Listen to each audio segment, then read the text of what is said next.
وہ وقت یاد کرنے کے لائق ہے جب عمران کی بیوی نے کہا کہ اے پروردگار، جو بچہ میرے پیٹ میں ہے میں اس کو تیری نظر کرتی ہوں، اسے دنیا کے کاموں سے آزاد رکھوں گی، تو اسے میری طرف سے قبول فرما، تو سننے والا ہے، جاننے والا ہے۔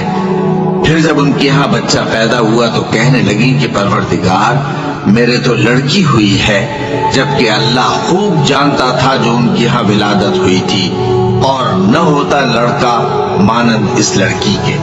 اور کہنے لگی میں نے اس کا نام مریم رکھا ہے، اور میں اس کو اور اس کی اولاد کو شیطان مردود سے تیری پناہ میں دیتی ہوں۔ تو اس کے پروردگار نے اس کو پسندیدگی کے ساتھ قبول فرمایا اور اسے اچھی طرح پرورش کیا، اور زکریا کو اس کا کفیل بنایا۔ زکریا جب کبھی عبادت گاہ میں اس کے پاس جاتے تو اس کے پاس کھانا پاتے۔ یہ کیفیت دیکھ کر ایک دن مریم سے پوچھنے لگے کہ مریم، یہ کھانا تمہارے پاس کہاں سے آتا ہے؟ وہ بولی کہ اللہ کے ہاں سے آتا ہے، بے شک اللہ جسے چاہتا ہے بے حساب رزق دیتا